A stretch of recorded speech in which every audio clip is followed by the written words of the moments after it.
So here we are in week 2. We just talked about BMI and your body mass index.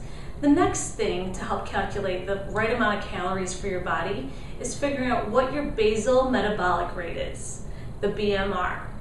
So the BMR gives us an idea of the amount of calories we need in a day just to live, just to breathe and be alive. So when you're calculating your basal metabolic rate, there is once again the easy way, which would be clicking on this link right here, which we'll also provide to you in a blog, or you can use the Harris-Benedict equation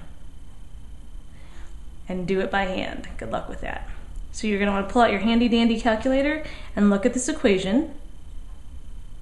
There's a different one for men and a different one for women. So you want to be specific to the one that you're using. Honestly, the easy way is the best way. Once you have your BMR number, what you're going to do is calculate the physical activity factor as a function of that, so you know, depending on how active you are, how many calories you should consume in a day.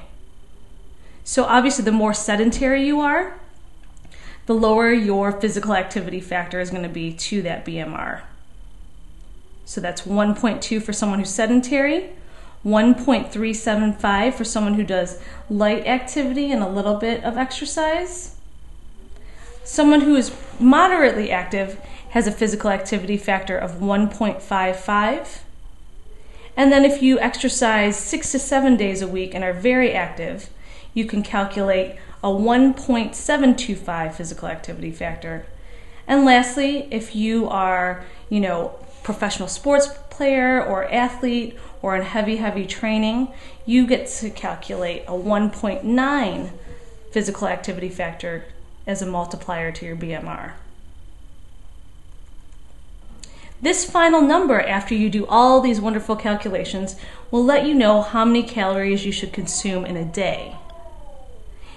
Again, depending on what your BMI is, you know if you'll want to lose weight, gain weight, or maintain these calories that we've calculated out. So if you do want to lose weight, you will subtract 500 calories from this number. And if you want to gain weight, you will add 500 calories a day.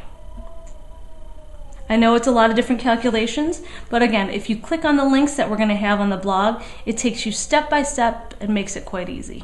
So now you know your BMI, your BMR, your physical activity factor, and how many calories you should add or take off to help you be in the right weight range for good health. So make sure you come back and let us know how you're doing. See you soon.